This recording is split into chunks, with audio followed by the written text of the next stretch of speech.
बेटा हमने सबसे पहले आपको वर्क डन बताया, फिर पॉजिटिव नेगेटिव वर्क डन बताया। अब आपको नेक्स्ट वीडियो में करवा रहे हैं एनर्जी का मतलब क्या होता है। देखिए, energy of the object is a capacity to do work. देखिए, जितनी आपके पास एनर्जी उतना आप वर्क डन कर सकते हैं, है ना।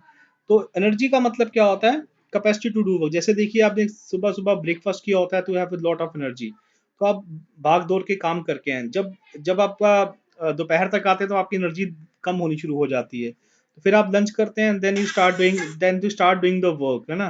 तो जितनी आपके पास एनर्जी उतना ही आप क्या करेंगे, वर्क डन करेंगे। तो energy is a capacity to do the work. अब यूनिट ऑफ एनर्जी क्या होती है बेटा, जूल्स होती हैं, है ना। एनर्जी की यूनिट क्या होती है बेटा, जूल्स। अब एक joule is the energy required to do 1 joule of work. अब किलो जूल का मतलब क्या होता है बेटा, 1000 जूल। अब बेटा we have different forms of energy like heat energy, light energy, electrical energy, chemical energy, mechanical energy. अच्छा, एक आती है बेटा मैकेनिकल एनर्जी। मैकेनिकल एनर्जी का मतलब क्या होता है बेटा, sum of potential and kinetic energy को हम क्या बोलते हैं, मैकेनिकल एनर्जी। ठीक है। अब काइनेटिक एनर्जी का मतलब क्या होता है, energy of the object due to the motion.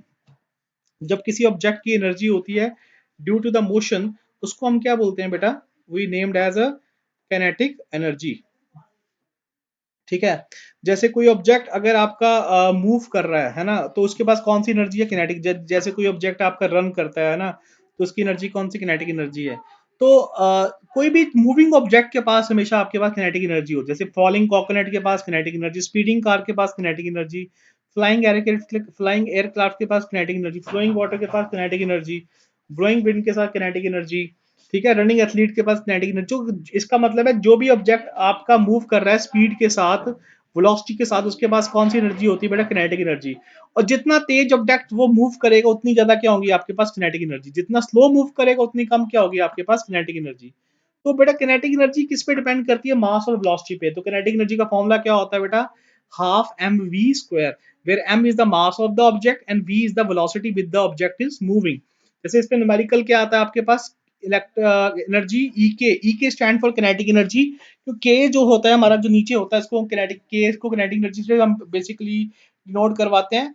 तो object of mass 15 kg moving with a uniform velocity of 4 metre per second. इसमें गिवन क्या क्या दिया आपको, मास दिया और 15 kg, वेलोसिटी कितनी, 4 मीटर पर सेकंड। तो किनेटिक एनर्जी निकालनी है तो फॉर्मूला लगाइए, हाफ एम वी स्क्वायर का, मास 15 kg, वेलोसिटी स्क्वायर कर दिए 16 का, तो 120 जूल आपके पास क्या आ गई बेटा, किनेटिक एनर्जी आ गई। अच्छा, तो बेटा ये आपके पास क्या है, किनेटिक एनर्जी का।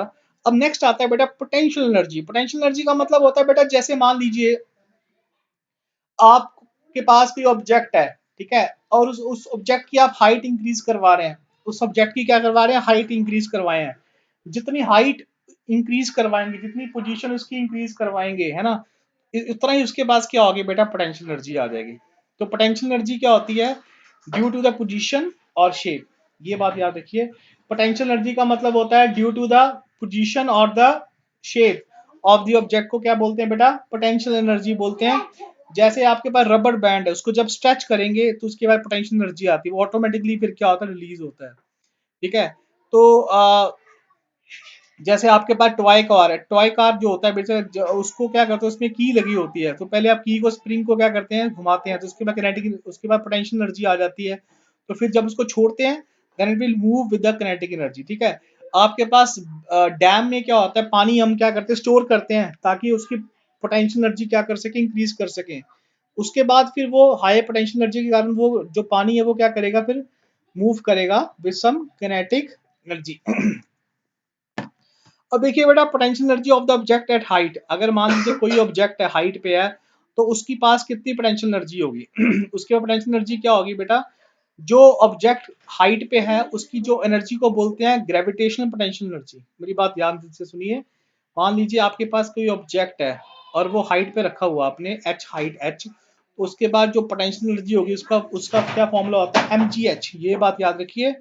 देखिए एम जी इंटू एच। तो पोटेंशियल एनर्जी को कैसे डिनोट करवाते हैं, ईपी के डिनोट करवाते हैं। ठीक है। मान लीजिए कभी क्वेश्चन आपको आता है, find the energy possessed by the object of mass 10 kg when it is at height of 6 metre above the ground. अब देखिए यहाँ पे एम कितना, 10 kg आ गया, हाइट कितनी, 6 मीटर आ गई, ग्रेविटी कितनी, 10 9.8। तो मल्टीप्लाई करके आपके पास जो आंसर आएगा that will be the potential energy. Next क्या आ रहा है बेटा, ट्रांसफॉर्मेशन ऑफ